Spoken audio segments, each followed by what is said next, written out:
Hello, everybody. Welcome back to Red vs. Blue Season 10, Episode 15, I think, review. Yeah, 15. I haven't done this in like 2 weeks, but yeah, welcome back. We just watched the episode. Link in the description. We're going to give our thoughts. Matthew Lake has the floor.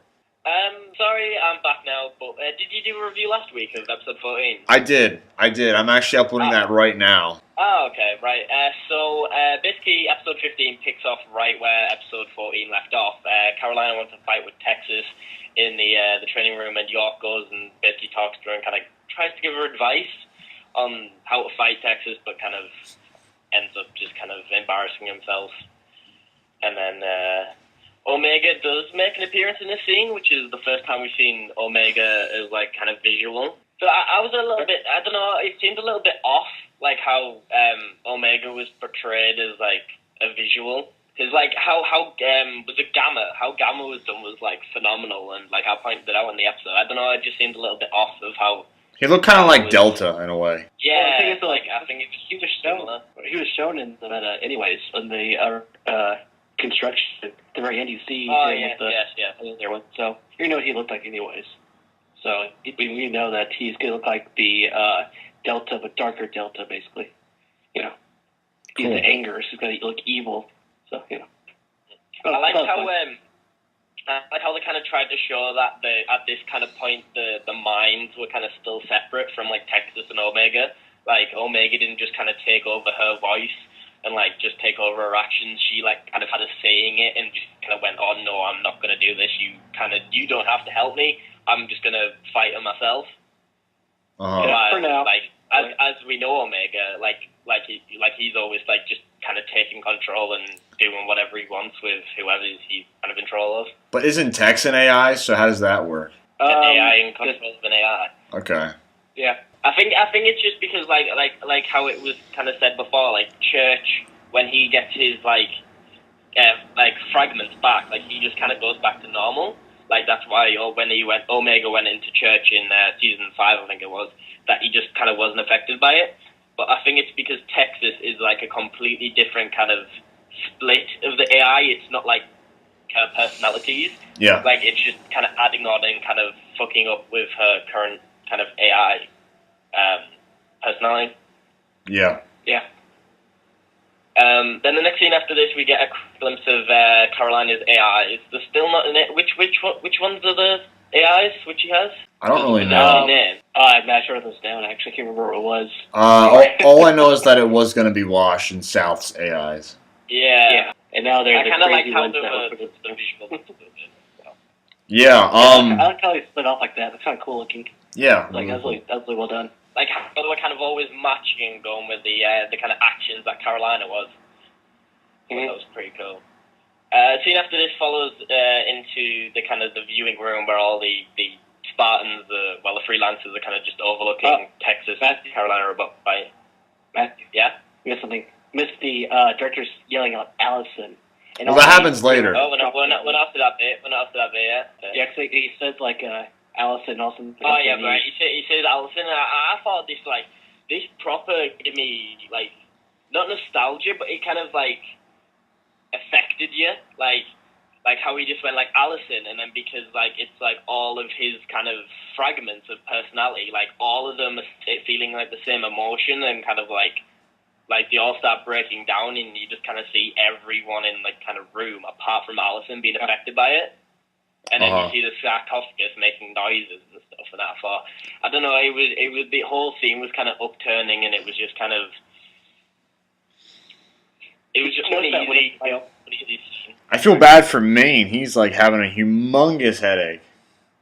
Well, the thing is, like, I noticed that Wyoming took his helmet off, and he was fine after that. So again, I'm wondering if the AI slot was not put into him as neck or just put into his helmet.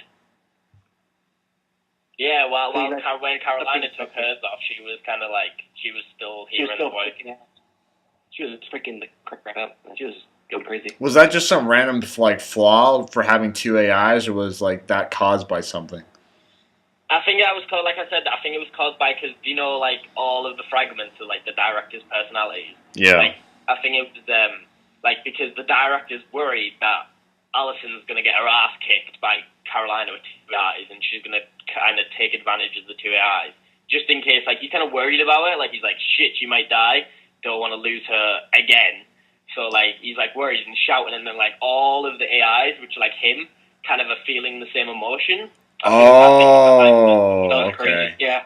Okay, I see. That makes sense. That was very meta. Very clever writing. So, you think that when the director agreed to Carolina having two AIs, you never thought that he would actually try to go after Tex? He just said, "Oh, fuck it, you know, if you think you're so tough, fine." Yeah, like, he didn't think that, like, what she'd, like, kind of do with it, but then when he realized that's with Texas, he's like, oh, no, like, concerned for her. Yeah. And, like, this scene is definitely making more questions than answers, because, like, it sparks off what is a sarcophagus, like, yeah. I always thought, like, in season 9, there was, like, 3 major plot points, like, throughout the entire season in the CGI side, which was, like, achieving the location of the sarcophagus, pardon me, getting the sarcophagus, and then basically splitting up the Alpha, which was, like, a really kind of minor plot points throughout all season 9. But, like, the sarcophagus was kind of found, and then they used it to split up the Alpha, and that's kind of why the scene with Delta and then the Marines are pushing the sarcophagus away. But then in this scene, the sarcophagus is actually making noise, so it begs the question what actually is in it. Because so it can't be a thing to create the AI, because the AI was already created before, like, the Alpha was created before the sarcophagus. So we still don't know what's inside the sarcophagus. No. Is it not engineered? I don't think so. That's what I don't think so. It's possible that it, like, since it is messing with the AIs, that it got parts of it inside of its own mind, and so it actually is acting because of that. I don't think Red versus Blue would go to the extent of doing, like, Halo alien figures. I think the engineer, like, you know, the symbols on the sarcophagus, they're actually engineer symbols. Yeah. So it has to be an engineer, probably, that has, like, it's been messing with the AI so much that it probably got parts of it inside of it, possibly, because it, you know, these things have to adapt to the human technology, and that's what it's adapting to. And actually, I just had a thought, because do you know they're still kind of breaking up the Alpha at this point? Yeah. Like, they're still getting new AIs, like, every day. But I've just thought, what happened, like, the Alpha might be still inside the sarcophagus getting broke up. Oh, God. Oh, that's good. I like that. It's inside the engineer, maybe? Yeah, like, it's still inside the thing, and, like, it's been affected by the emotions, and everyone's kind of getting fucked up by it. That's disturbing. That's really disturbing now. It's even worse than it used to be. Oh. Okay, so next scene. Let's go next one. This one's too creepy. Well, it skips back to Carolina and Texas just kind of about to fight, and then Carolina breaks down from her AI, is just screaming in her head trying to protect Allison. I think that's kind of what it is. It's like a self-defense thing, like, oh, let's not kill the love of my life.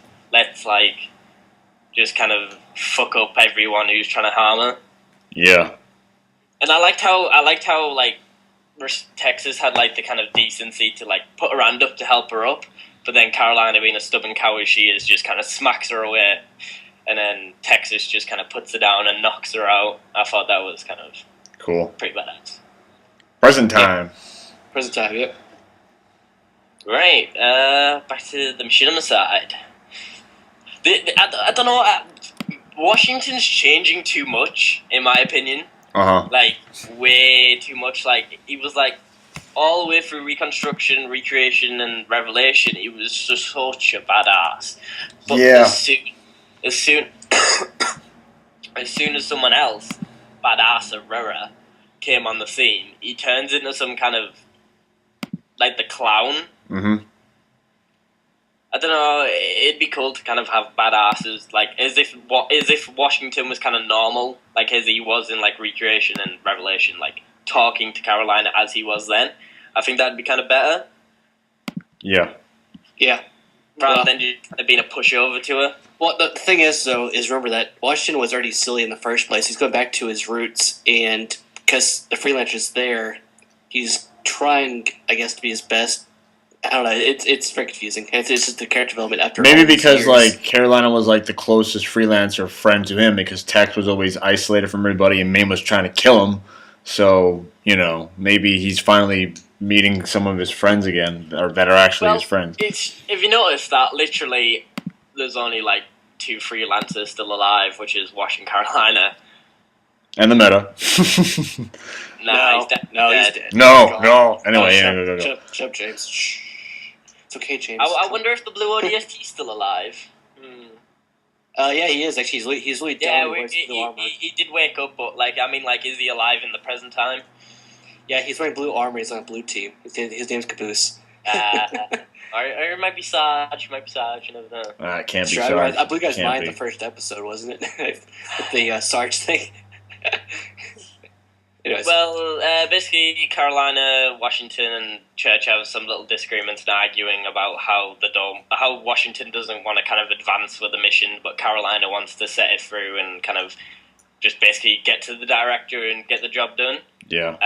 And Washington kind of backs down. Really quick, her obsession with that might lead to her death later on in the season. If it happens. If she dies, I'm just... Okay, I definitely think she's going to... Guys, I go back to one little thing, though. I just realized something.